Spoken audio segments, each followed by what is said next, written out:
Ora, bom dia mais uma vez, meus amigos. Os senhores gostam destas coisas da meia hora. Enfim, ficar aqui meia hora. Começa a ligar as turbinas e depois é só meia horinha. Está a ver aqui as cartas de Barbieri a Homero. O caso do Agostinho Barbieri Cardoso, número 2 da PIDE, que saiu durante 2 anos desta polícia, incompatibilizado com o novo diretor da mesma, Coronel Homero de Matos. Em 14 de dezembro de 1960, incompatibilizado, porém, com o novo diretor da PIDE, Agostinho Barbieri Cardoso, deixou durante quase 2 anos a cooperação policial. Recorde-se que ao chegar à chefia da PIDE, nesse ano de 1960, o Coronel Homero de Matos quis recolocar essa polícia sob controle do diretor, afastando em particular Agostinho Barbieri Cardoso. Este tinha sido nomeado 2 anos antes subdiretor da PIDE, devido à sua atuação de relevo durante o chamado terremoto delgadista, ou seja, foi promovido depois do que fizeram ao Sr. General Humberto Delgado, mas nada, Salazar estava inocente a pentear os seus longos canudos louros. Pois, o terremoto delgadista, foi promovido depois da morte do Sr. General, ao contrário do então diretor, capitão António Neves Graça, caído em desgraça e substituído pelo Coronel Homero de Matos. Barbieri Cardoso continuava próximo de Salazar, muito próximo, foi promovido por Salazar depois da questão do General Humberto Delgado, do assassinato. Vejam bem a paciência que eu não tive com estas coisas. E mesmo quando tratava de questões particulares, as cartas enviadas por aquele ao chefe do governo tinham o timbre da PIDE. Numa ocasião, Barbieri Cardoso intercedeu junto do ditador a favor de familiares da sua mulher, que pretendiam realizar determinadas obras públicas e tinham sido preteridos num concurso a favor da empresa. A idoneidade moral de Salazar era a prova de bala. Era. Não sei se os senhores estão a ver a paciência que eu não tive com a divinização de Salazar. Relativamente ao conflito com Homero de Matos, Barbieri Cardoso agradeceu a Salazar a extrema bondade e a santa paciência com que resolveu o triste incidente. Atenção, o Salazar ficou muito agradecido com a questão do terremoto delgadista, ou seja, como o Sr. General Humberto Delgado foi tratado, ou seja, assassinado. Salazar ficou sempre eternamente grato a Barbieri Cardoso, que era o chefão da PIDE quando Humberto Delgado foi assassinado. Mas pronto, os documentos, não sei das quantas, isto aqui daquilo é que estão certos, isto aqui, feito pela Irene Pimentel, que é uma grande especialista da PIDE, do salazarismo, isto aqui daquilo, foi às cartas, foi aos documentos. Estas são as cartas entre o Salazar e o Barbieri Cardoso. Vocês estão a ver os fanatismos da extrema-direita ainda nos dias de hoje. E depois o André Ventura é que leva com isto e o bruto todo, coitado. Andam muitos por aí, já estou farto de dizer. Continuando, eu ia falar de outra coisa, mas vi isto aqui e fiquei logo todo entusiasmado. Aproveitando para reafirmar a grande amizade que nutria pelo Presidente do Conselho, Salazar, terminava a manifestar a sua mais profunda gratidão pelo que este tinha feito por ele e pela sua família. Atenção! A ausência da subdiretoria da PIDE não deixou, no entanto, Barbieri Cardoso desempregado, pois foi nomeado vice-presidente da Comissão Reguladora do Comércio de Bacalhau. O chefão da PIDE foi gerir o bacalhau. Isto Salazar era uma figura. Quem então lamentou a requisição de Barbieri Cardoso para essa comissão, possibilitando a saída de um funcionário que não tinha dado a colaboração necessária ao bom desempenho das funções que o diretor com tanto afinco procurava melhorar. Foi Homero de Matos, numa carta enviada ao Ministro do Interior, Arnaldo Schultz. Homero de Matos afirmou que Barbieri Cardoso teria demonstrado abuso de autoridade, invasão de atribuições e de jurisdição. Cardoso havia fornecido ao inspetor Jorge Marques Ferreira um passaporte especial para este se ausentar ao estrangeiro, sem que tivesse requerido a respectiva licença ao Ministério do Interior. E tal fato, segundo Matos, era tanto mais grave quanto a correspondência da PIDE só podia ser assinada por um inspetor superior ou pelo diretor, como este havia determinado. Além de se considerar que Barbieri Cardoso tinha revelado ser um foco de indisciplina, insubordinação e de intrigas. Homero de Matos relatou outros episódios, entre os quais o facto daquele ter providenciado que lhe fosse endereçado um nome pessoal e correspondência do ultramar, Guiné e Angola, dirigido ao diretor, conseguindo assim tomar conhecimento do conteúdo da mesma em primeira mão. A PIDE e as províncias ultramarinas tinham ali um apetite uns para os outros, não sei se estão a ver porque é que a extrema-direita gosta tanto do Salazar, não é? Bom, e isto continua a arrasar o Barbieri Cardoso, que eu gosto tanto.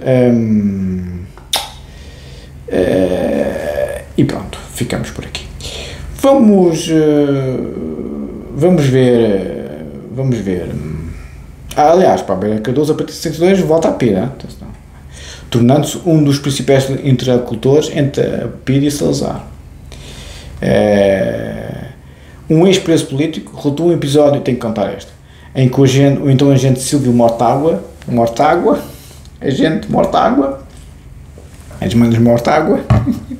lhe afirmou que o senhor Presidente do Conselho sabe tudo o que passa nas cadeias, vai todos os dias a despacho o mapa de situação dos presos, mas não sabia o que se acontecia no Tarrafal. Diz aqui o agente Silvio Mortágua que o senhor Presidente do Conselho sabe tudo o que se passa nas cadeias, vai todos os dias a despacho o mapa de situação dos presos. E as cadeias em Portugal é que são isto, aquilo e aquilo outro na democracia. No tempo de Salazar é que era bom. Bem, só para saber. Tal despacho com a PIDE era cerimónia cotidiana, devoção sagrada, realizando-se habitualmente depois do jantar, com a chegada ao primeiro andar da residência da Rua da Imprensa, o diretor da Polícia Política, ou mais frequentemente, o acólito preferido, Barbieri Cardoso. Ou seja, estamos a falar daqui de uma pessoa profundamente próxima de Salazar, profundamente próxima, e foi o chefão que estava no poder no momento que o Sr. General Humberto Delgado foi assassinado, e a secretária, infelizmente, por essa grande força democrática que foi o Casimiro Monteiro. Atenção, mas o Casimiro Monteiro fez tudo sozinho, lembrou-se num dia de ir assassinar o general sem a hierarquia estar consultada, nem o Rosa Casaco, fotógrafo pessoal do Salazar, nem o próprio Salazar. O fotógrafo pessoal do Salazar vai numa brigada operacional, por acaso não acenderam um operacional, sendo o homem mais próximo da PIDE naquele tempo de Salazar. Não, mas o Salazar estava a pentear os cabelos de louros, era uma pessoa distraída. Por isso é que as extremas-direitas têm tantas, as extremas-direitas dos dias de hoje têm tantas dificuldades de falarem e insistirem, porque as pessoas todas sabem os factos, não é? Quer dizer, depois tentam reinventar. O Al Gore agora deu uma tarefa tremenda no Trump, a citar o Habermas, a falar do nacional-socialismo do Sr. Adolfo, e comprou o Trump com o Sr. Adolfo, o que foi assim um bocadinho deselegante, mas ele disse uma coisa que o Habermas disse acerca do nacional-socialismo, e que o Trump também está a fazer um bocadinho, e que a extrema-direita hoje em dia faz muito nas redes sociais acerca de Salazar e do salazarismo. Tentam falsificar o certo e o errado. O certo e o errado, uma ditadura barra a democracia, no tempo de Salazar, como governava bem, não há problema nenhum quase. Não é? Havia uns excessos, assassinatos e torturas, como é evidente. A democracia, como tem os seus defeitos, apesar de ser a 23ª a nível mundial, das muito poucas democracias plenas, é uma ditadura de partidos. Não sei se vocês estão a ver, não é? Isto é inverter o certo e o errado, como disse o Habermas acerca do nacional-socialismo do Sr. Adolfo, e agora o Al Gore disse acerca do Trump, um bocado injustamente, mas verdade, ele deu o exemplo da Ucrânia e da Rússia, não é? Quer dizer, então, mas é a Ucrânia que invade a Rússia, a Rússia que invade a Ucrânia, não é? E agora o Trump também meteu o Putin na linha, ao chamar-lhe louco, porque realmente, quer dizer, não é louco, mas realmente é imperialista, czarista, não é soviético, é czarista, não é? Como a gente já sabe. Mas eu tenho aqui um vídeo do Sr. Deputado Pedro Frazão, com muita propriedade. Vamos lá ouvir. Trabalhar e não sejam subsidiodependentes, porque uma das coisas que nós... mas tem música. É que muitos dos imigrantes que estão em Portugal não estão a trabalhar. E nós sabemos isso e vocês sabem isso. Portanto, não podem dizer que é mentira quando se diz que do 1.600.000 imigrantes, ou quase 2 milhões de imigrantes que estão em Portugal, que estão todos a trabalhar, porque não estão. Isso é substancialmente diferente do que avançar números altamente inflacionados, como André Ventura fez várias vezes. Nós não podemos dizer que os imigrantes que entraram em Portugal vieram todos para trabalhar, porque não vieram. E muitos deles estão a viver de subsídios, são subsidiodependentes, têm casa e são os nossos impostos que estão a pagar tudo isso. Muitos deles até a viver em situações desumanas. Ainda hoje ouvimos, deixe-me terminar por favor, ainda hoje ouvimos uma notícia de que no Porto estiveram uma noite inteira na rua à espera de um carimbo de um passaporte. Portanto, nós não podemos deixar entrar as pessoas para depois as tratarmos desta forma. Isto é desumano e não pode acontecer em Portugal. Felicidade Vital, já vou voltar à conversa consigo, deixe-me... Pois, eu não coloquei o vídeo do Sr. Deputado Pedro Frazão, é mais ou menos o que esta senhora disse, Felicidade Vital, também do Chega, porque tinha música e as músicas no YouTube eles bloqueiam logo. Não, eu tenho insistido muito com esta conversa e o Engenheiro Evelino ainda mandou-me, pronto, Engenheiro Evelino, vou colocar aqui o seu vídeo, visto que me mandou, e eu pronto, vou falar das duas coisas. E o Engenheiro Evelino insiste muito comigo com esta história da imigração islâmica e mandou-me aqui uma coisinha do Nuno Rogério. Macron é Presidente da República, como sabe, mas o governo é um governo que lhe é fiel, e este governo veio alertar para um documento, eu estive a ler o documento, tem 70 e tal páginas, chama-se Os Irmãos Muçulmanos e o Islamismo Político em França, Frères musulmans e Islamisme Politique en France, e é um documento muito perturbante. Porquê? Porque se diz preto no branco que, e aliás o Ministro do Interior vem aqui agora dizer, vamos mostrá-lo aqui no Parlamento, ele vem dizer que o que é o separatismo? Il concerne l'islamisme. Je tiens à dire, du reste, qu'il faut séparer les menées islamistes d'une pratique de l'islam qui est compatible avec la République. Et j'observe du reste que les pays les plus durs avec les frères musulmans, ce ne sont pas les démocraties occidentales, ce sont les pays musulmans.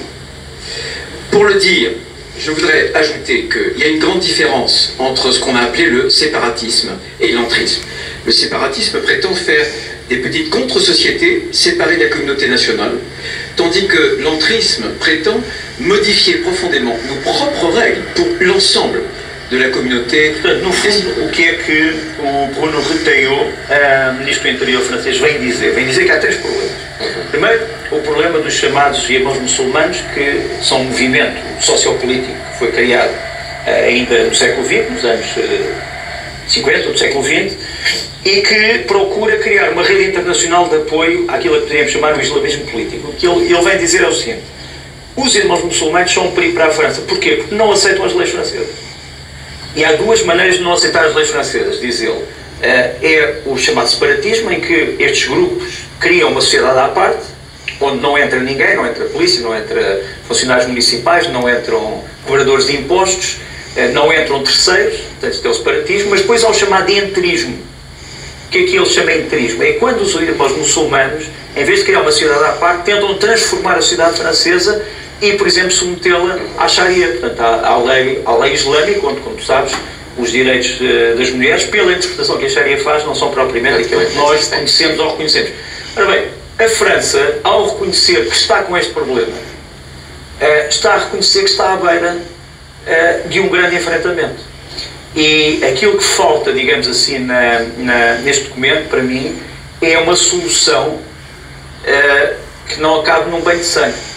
Uma solução política, ou político-diplomática. Há quem diga que a solução é pura e simplesmente fazer com que os líderes destes grupos assinem documentos que digam: nós respeitamos as leis da França, nós respeitamos os direitos dos cidadãos, nós respeitamos os direitos das mulheres. E há quem diga que quem não assinar estes documentos deve pura e simplesmente ser expulso de França se não for cidadão francês. Mas isso é um grande problema.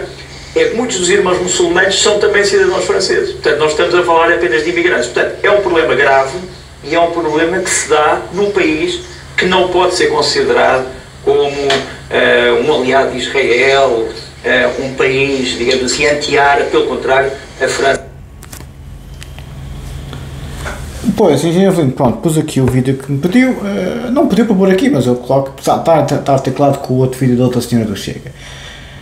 É muito diferente o que o Nuno Rogério disse do que a dinâmica doutrinal típica de algumas pessoas do Chega, não o André Ventura, mas algumas pessoas do Chega, em que estão sempre chovendo molhado em relação à imigração islâmica, que não vão para trabalhar, são todos dependentes, andam tudo ali a viver com os ratos e com a máfia do Bangladesh na rua do Martim Moniz, e as senhoras que são abusadas, isto, aquilo e aquilo outro, sexualmente, ou seja, uma enorme caixa de Pandora que foi aberta e que são todos uns bandidos. Não é? É muito diferente do que o Nuno Rogério disse. O Nuno Rogério disse não, é que do ponto de vista do separatismo e do interismo, ou seja, separarem-se, fazerem autoguetes, têm lá as suas coisas, como se vê na Cova da Moura e noutros afins, noutras regiões afins do país, as amadoras desta vida, que são autênticos guetos, estão separados.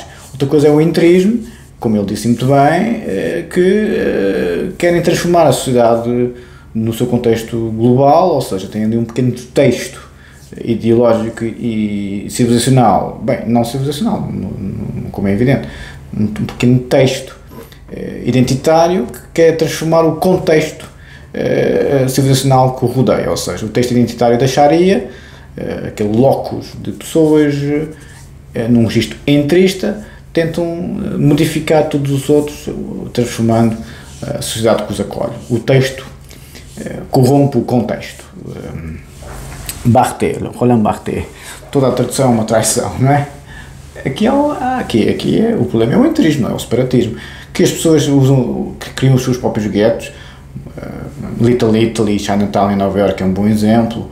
Os guetos todos que existem nos bairros suburbanos, isso é para o nosso cada dia, os guetos e as comunidades vietnamitas, libanesas, isso é para o nosso cada dia. Chinesas, indianas, tantos guetos. Fazem aqueles grupinhos deles, a comunidade portuguesa, em New Jersey, no Raymond Boulevard, em Stockholm, em Londres, isso é para o nosso cada dia, quer dizer, isso é para o nosso cada dia. Ou seja, onde eu quero chegar é que uma coisa é o separatismo, que não digo que não é ideal, mas enfim, deixá-lo estar. O interismo é que tentam transformar estilo cancro dentro de um corpo humano, dentro de uma dinâmica orgânica, e tentam corromper e corroer todo o resto. Pois o interismo é que é perigoso, mas as pessoas estão mesmo a dizer que o pessoal do Bangladesh não tem o que comer, Irmandade Muçulmana que quer tomar conta de Portugal, estilo Al-Qaeda e Estado Islâmico, o sultanato do Bin Laden e os mulás do Afeganistão. É isso que me estão a dizer? Não. É que parece, às vezes. Ou seja, temos que diferenciar a pobreza franciscana deste pessoal todo. Muitos não trabalham, concordo com o senhor do Chega, mas não são eles os culpados, são os políticos que os deixaram entrar. Estou sempre a dizer a mesma conversa. Outra coisa é o interismo em França. Esses sim são eles culpados de quererem transformar a sociedade francesa sob os seus valores. Neste caso a Sharia, que obviamente não é democrática, não é Estado de Direito, não é o registro civilizacional europeu, nem de perto nem de longe. Aliás, o ministro do Interior francês disse isso, não sei se vocês percebem em francês, mas o ministro do Interior francês, não traduziu, mas eu traduzo, disse isso. Aliás, a Irmandade Muçulmana é muito maltratada pelos países muçulmanos em geral, ou seja, porque são mesmo radicais este pessoal do interismo, não é? Ou seja, tiveram problemas no Egito, tiveram problemas no Iraque, onde eles estão. Sim, isso é outra conversa, isso são organizações políticas, não é os coitados dos muçulmanos, sejam os do Bangladesh, seja de onde for, que vão para trabalhar, quer dizer, não arranjam trabalho. Mas isso é porque o Estado, estupidamente, abre a perninha. É essa a grande diferença. Mas pronto, não vou avançar muito no molhado, chover no molhado. Os Barbeiros Cardoso desta vida, eu pensava que já estavam todos enterrados, mas pronto, parece que continuam aí a calcorrear as redes sociais e as politiquices. Por assim, com essa conversa, os senhores nunca chegam à governança do país.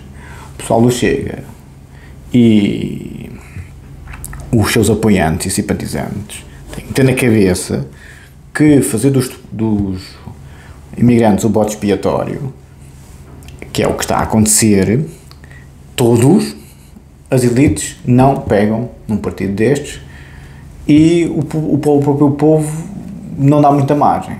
Não dá muita margem. E então o André Ventura não consegue chegar ao governo. Chega aos 60 deputados, como eu previ, aliás, e pronto, e fica por aí. E fica por aí. Se o Chega consegue subir mais que isto, se continuar a fazer os imigrantes de bode expiatório, não sobe mais. Não consegue subir mais. Porque ele para subir mais tem que precisar de uma maioria absoluta. Não vai conseguir. Não vai conseguir. São 230 deputados, quer dizer, para uma maioria absoluta, quer dizer, é muito complicado. A maioria absoluta, o professor Cavaco Silva teve-a e era o que era em termos de carisma e em termos de visão da política, quer dizer, não estamos aqui a fazer debate expiatório num grupinho de X ou Y/Z. E o Sócrates também, obviamente, também teve a sua margem, mas nunca foi como a pessoa Cavaco Silva, verdadeiramente, não é? Quer dizer, agora, onde eu quero chegar, e vamos para a matéria, não tenho muita paciência, não é uma boa ideia fazer dos imigrantes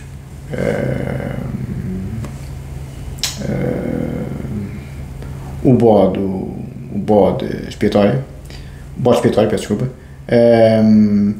porque eu percebo o raciocínio, faz sentido que os partidos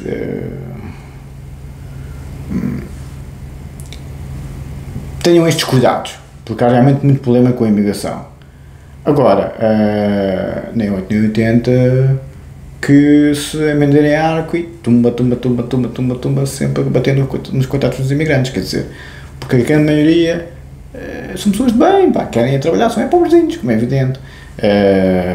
E é evidente que estar a bater no ceguinho acho também um bocadinho deselegante, para dizer o mínimo, quer dizer, então os seus não estou a perceber, então são democratas e estão a bater nos ceguinhos, ou seja, o Chega tem que ter cuidado com o tom e a tal coisa do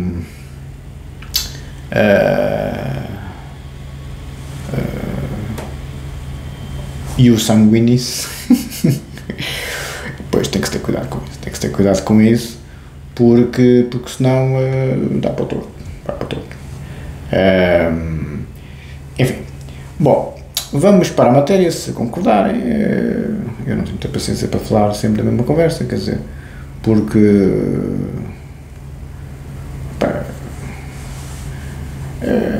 não há 60 deputados, não são 116. A maioria absoluta são 116 deputados, não é 50%, é 116. Não é 115, é 116. O Guterres teve que fazer aquela ginga-joga com o homem do queijo limiano, o Daniel Campelo, lá, o Presidente da Câmara de Ponte Lima, para ter aprovado o orçamento. Faltava-lhe um. É 116. A Assembleia da República tem 280 deputados. Para ter maioria absoluta são 116. Ou seja, as pessoas estão mesmo a ver o Chega ter 116 deputados. Tem 60. Para 116 faltam 56. Vai chegar aos 60, creio eu. Agora tem 58, mas com a imigração este aquilo e aquilo outro, a imigração do ciclo da Europa e a imigração do ciclo fora da Europa, vai chegar aos 60 seguramente. Ou 61 na maior plausibilidade possível. Mas, eu ponto mais para os 60, mas oremos, irmãos, que se cheguem aos 61. Mas não é 116. De 60 a 116 são 56 deputados. É quase o dobro. Não chegam lá. Também tem que ter noção das coisas. Quer dizer, isto não é extrema-direita salazarista, que tem a mania que sabe tudo. E os outros são todos uns totós. Quer dizer, isto vamos ser realistas, que o Chega não é o rei da cocada. Vini, não é? Vim, venci, como dizia o Júlio César. Júlio César, quando era estudante, estava a estudar retórica, o que era, não sei para onde, foi capturado por uns piratas e mandava escalar e dizia que eles tinham que o ouvir lá nas prosas e se eles não aplaudissem que punhos de castigo e obrigava-os a estar em silêncio para poder dormir, e quando eles pediram 20 talentos de ouro, que é uma coisa, pepa de massa nunca mais acabava para o resgate dele, ele obrigou, não, 50, que eu sou uma pessoa importante. Licença, era uma figura, mas quer dizer, vamos ser realistas, que o mundo real não funciona assim, não é? Enfim, vamos para a tese. Pronto, já vos li bons pecados da tese. Vou fazer, querem sempre só vídeos pequeninos, pronto, ficam vídeos pequeninos, está bem, pronto. Eu prefiro vídeos maiores. Ora, onde é que eu ia? Deixa cá ver. Eu ia... deixa cá ver onde é que eu ia. Deixa cá ver. Eu pensava que já tinha aberto a tese, mas como troquei de telemóvel por causa das baterias, agora estou à procura para variar. Enfim, é a vida. Pois, mas não é uma boa ideia continuarem sempre com essa conversa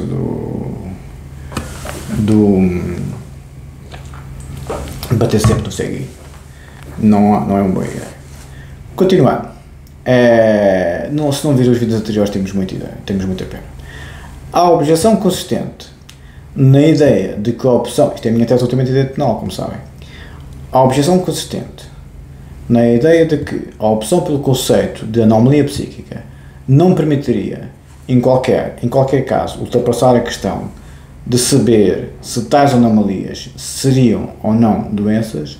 O autor, o professor Eduardo Correia, que criou o Código Penal, como sabem, contrapôs o argumento que saber se tais anomalias são ou não doenças é um dos mais convertidos problemas da ciência psiquiátrica. Assim, todos parecem estar de acordo em considerar doenças as psicoses de qualquer espécie, e não hoje é assim, realmente, a psicose, sim, é uma doença psiquiátrica, isso não há dúvida, mas já quanto às psicopatias, se levantou, isto, as palavras do professor Eduardo Correia, mas já quanto às psicopatias, se levantou acerada discussão entre Schneider, que as não considera doenças, o meu grande amigo Schneider não considerava as psicopatias doenças, do ponto de vista psiquiátrico, claro, e Bunke e Kretschmer, que as consideram doenças de transição. Já, pois, por aqui se manifesta o completo despropósito que residiria em direito penal e tomar partido numa questão puramente médica.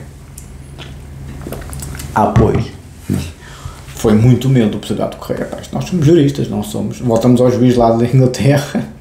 Você é que tem que fazer isto para a gente perceber. Claro, e o juiz conselheiro Lourenço Martins a falar das experiências, tem que haver intercausalidade dos peritos, da psicologia, da psicanálise, da psiquiatria, da sociologia, para nós percebermos a psicopatia e as perturbações da personalidade. Desde o professor Eduardo Correia, que os juristas, sejam os académicos, sejam procuradores, sejam os juízes de direito, sabem que questões clínicas são muito patanosas no que concerne à imputabilidade. Muito patanosas. Eu escrevi 3 teses de doutoramento sobre o assunto, não conheço ninguém que tenha feito isso, nem o cunhado do engenheiro Zé Luís fez 4 teses de doutoramento sobre o mesmo assunto, eu fiz 3 teses de doutoramento sobre o mesmo assunto, a psicopatia. Explorei a psicopatia do ponto de vista clínico da minha tese de doutoramento em psicanálise, a psicopatia do ponto de vista filosófico da minha tese de doutoramento em filosofia e a psicopatia do ponto de vista jurídico, nomeadamente da jurisprudência e da dogmática e da doutrina, do ponto de vista jurídico-penal. Tese de doutoramento em direito penal. Ou seja, não conheço ninguém, aí o engenheiro fosse capaz de ter razão, a nível mundial, que tenha feito isto. 3 teses sobre o mesmo assunto, do ponto de vista clínico, filosófico e jurídico. Mas eu não percebo nada disto e os procuradores, quando vêm ter comigo, é para jogarmos matraquilhos e para estarmos a jogar a sueca lá a falar disto. Não sei se estão a ver a paciência que eu tive para esta gente toda. Mas enfim.